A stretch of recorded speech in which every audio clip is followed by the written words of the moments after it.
வணக்கம். இன்றைக்கி நாம் இந்த வீடியோவில் எதை பற்றி பார்க்க போகிறோம் அப்படின்னு பார்த்தீங்கன்னா, தமிழக அரசு மீண்டும் தற்காலிக ஆசிரியர்களை நியமிக்கிறதுக்குண்டான ஒரு அரசாணையை வெளியிட்டிருக்காங்க. அதை பற்றி தான் இந்த வீடியோவில் ஒரு முழுமையான தகவலை நாம் இப்போ பார்க்கலாங்க. தமிழக அரசு பள்ளிகளில் தற்காலிக ஆசிரியர்களே இந்த மாதம் வரை சம்பளம் வழங்கப்படும் அப்படின்ற ஒரு கல்வித்துறையில் ஒரு புதிய உத்தரவு. தமிழகத்தில் உள்ள பல்வேறு அரசு பள்ளிகளில் காலியாக உள்ள ஆசிரியர் பணியிடங்களை டெட் தேர்வில் தேர்ச்சி பெற்றதன் அடிப்படையில் நிரப்பப்பட்டு வருகிறதுங்க. ஆனால் பணி நியமனத்திற்கான போட்டித் தேர்வு எழுத வேண்டும் என்ற நிலை தற்பொழுது ஏற்பட்டுள்ளதால் அரசு பள்ளிகளில் பல்லாயிரக்கணக்கான ஆசிரியர் பணியிடங்கள் காலியாகவே உள்ளன.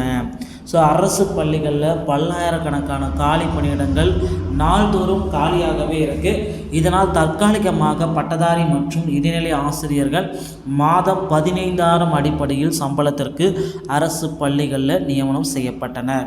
2023 மற்றும் 24 கல்வியாண்டு முடிவடைய உள்ள நிலையில் இவ்வாறு தற்காலிகமாக உள்ள நியமனம் செய்யப்பட்ட 1581 பட்டதாரி ஆசிரியர்களும் 3585 இடைநிலை ஆசிரியர்களுக்கும் மார்ச் 31ஆம் தேதி வரை சம்பளம் வழங்க அனுமதித்து பள்ளிக்கல்வித்துறை புதிய உத்தரவை பிறப்பிச்சிருக்காங்க.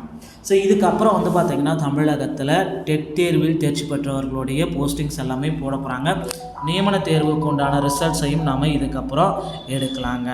அடுத்து பார்த்திங்கன்னா பள்ளி கல்வித்துறையில் மிகப்பெரிய மாற்றங்கள் நிகழ ரெடியாக இருக்குது. நீங்கள் எல்லாருமே கவலைப்பட வேண்டாம். பள்ளி கல்வித்துறையில் மிகப்பெரிய அளவில் மாற்றங்கள் இந்த மாதம் அதிகபட்சம் இந்த ஏப்ரல் 30ஆம் தேதி போஸ்டிங் போட்டுருவாங்க டெட் தேர்வு தேர்ச்சி பெற்றவர்களுக்கு. அடுத்து பார்த்திங்கன்னா பிஆர்டி உடைய பேப்பர் 1 எக்ஸாம்ஸை நம்ம எதிர்பார்க்கலாம். டெட்டு பேப்பர் 1 மற்றும் பேப்பர் 2 உடைய பாஸ் மதிப்பெண்களை குறைக்க போகிறதாகவும் சொல்லியிருக்காங்க. மக்களே கவலைப்பட வேண்டாம். பிஆர்டி மற்றும் யூஜிடிஆர்பி உடைய ரிசல்ட்டு இன்னும் சில தினங்கள் எதிர்பார்க்கலாம். டிஆர்பி மற்றும் பள்ளி கல்வித்துறை சொந்தமான செய்திகள் அனைத்தையும் உடனுக்குடன் பெற நம்ம சேனலோடு இணைந்திருங்கள். அடுத்த வீடியோவில் இன்னொரு செய்தியோடு உங்களை சந்திக்கிறேன். நன்றி, வணக்கம்.